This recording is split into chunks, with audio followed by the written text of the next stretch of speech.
Imagine with me the moment you've been asked to give a presentation, or you've signed up to give a presentation, and your mind begins to race. What will I talk about?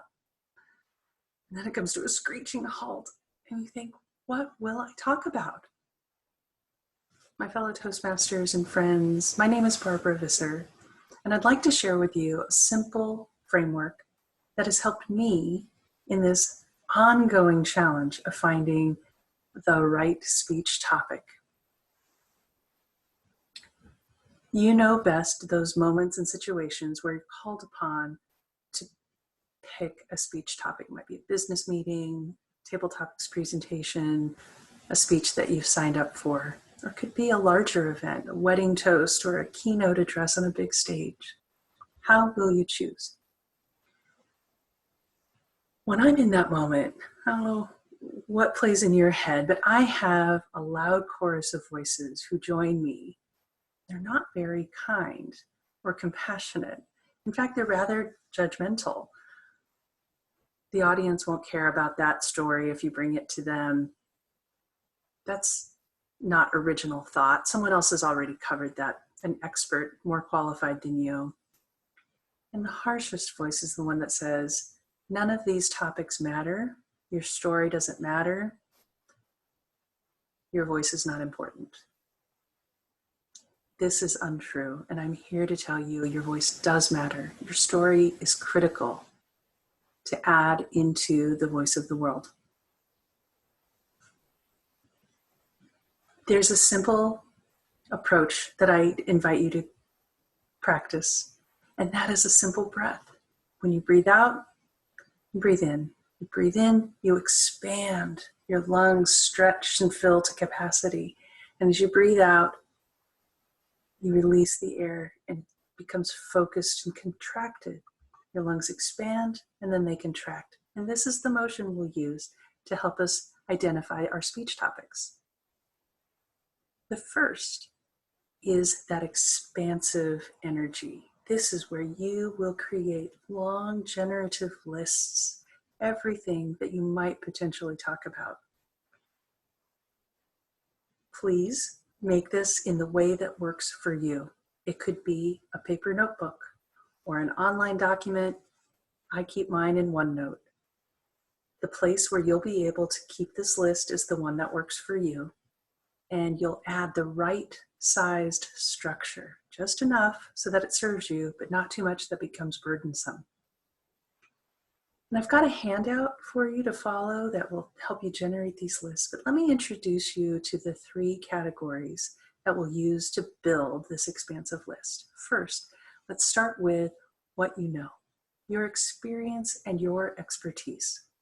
This could be career-based, jobs you've held, teams you've worked on, industries where you've gained deep knowledge, a technology expertise.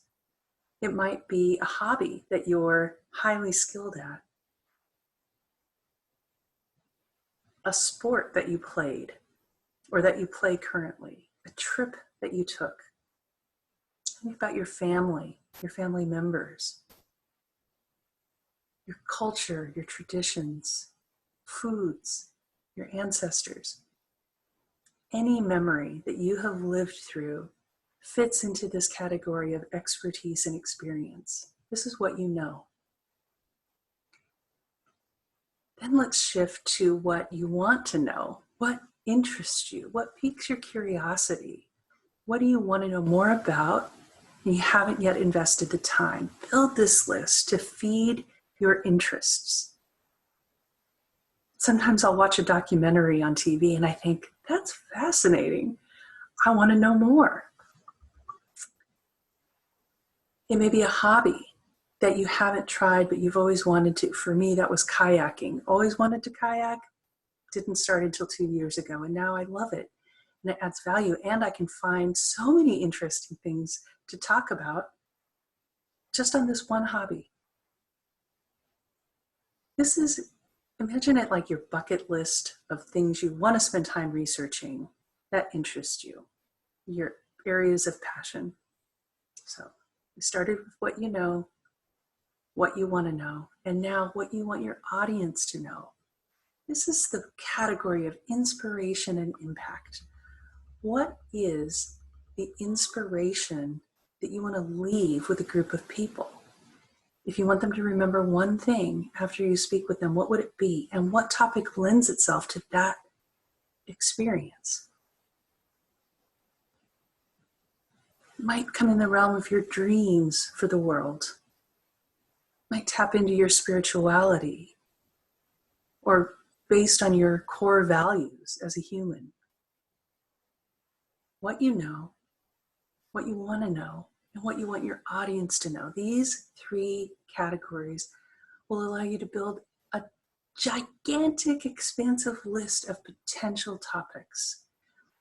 I request that you spend time today jotting down your first notes in this effort to build your expansive list. And then as we breathe out and we shift to a focused approach, we need to pick from the long list. How do we do that? Here's how we manage the out breath. Please begin with your audience in mind. If someone has asked you to give a presentation, they may have given you a specific topic, start there. And mine your generative expansive lists for examples that feed the topic that they've asked for you to give. What do they need to hear? What's their context? What are they needing right now? What do you want them to know? Consider your audience first and start applying, selecting a smaller list from your big list of topics that will serve this audience. Then turn a compassionate eye to yourself. What is the goal for you to be speaking in this moment? If you're working the Toastmasters educational program, you'll have a specific project with objectives. Use those objectives to find the right topic for that moment. Here's my example. As I was working through the Distinguished Toastmaster Legacy Program, I made a list, a long table of all of the speeches I had yet to complete. And I identified the objectives for each.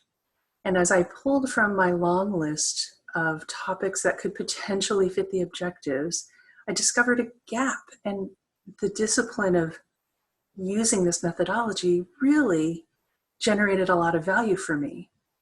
I had two different speeches I needed to give. One was a humorous speech, and one was to practice gestures and body language. And I had a potential topic that was around my children taking judo lessons. They had done it for years, and I felt like there was a lot of humorous potential in using that topic. So I penciled it in under humorous speech topic, judo. And then as I completed the grid, I realized I had nothing in the blank next to how to practice body language and gestures. So I was able to make a logical, intentional choice and move that topic about judo down to the body language project because it lent itself. I could show different stances and use my body in a way that I couldn't with other topics. So identify what your personal objectives are with each speech and pick topics to match that. You can do the same thing with skills that you're practicing. Pick topics that allow you to amplify specific skills based on where you are in your speaking journey. Keep a mind towards time. What's your time constraint? Is it a 1 to 2 minute table topic, 5 to 7 minute speech, 20-minute project? And continue to bring topics in that allow you to fill the space and scale up or down. I do believe that you can cover any topic in a 2-minute speech or a 20-minute speech.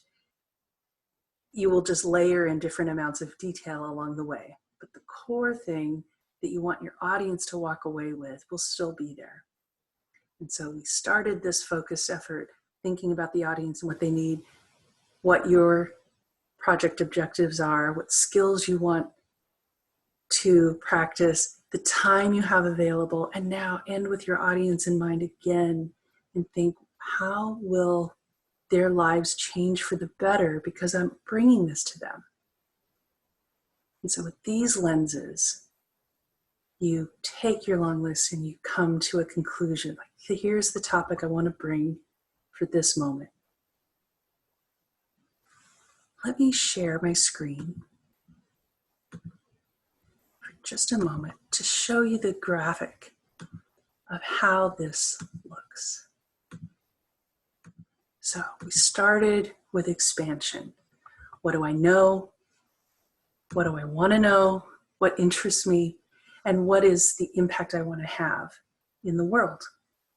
And from that expansive list, we brought focus.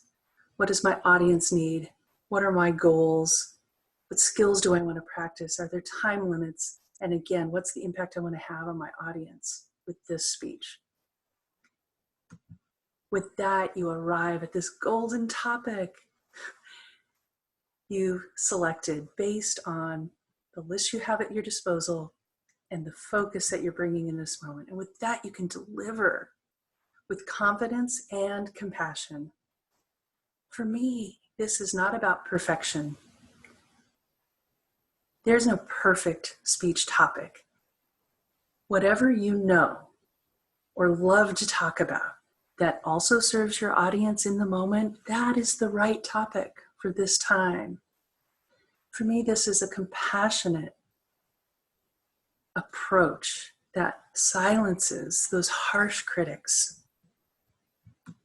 and allows us each to bring our stories to life in a way that serves ourselves and our audience. Expand and then focus in order to bring all of your stories to life in the right moments. Your voice has tremendous value. Your story is a gift. There's a handout available to you to walk you through these categories of expansive thinking and questions to evaluate and focus so that you can make intentional selections on your topics for all of your speech purposes. Please let me know if you have any questions, and honor the fact that your speech is a tremendous gift to the world.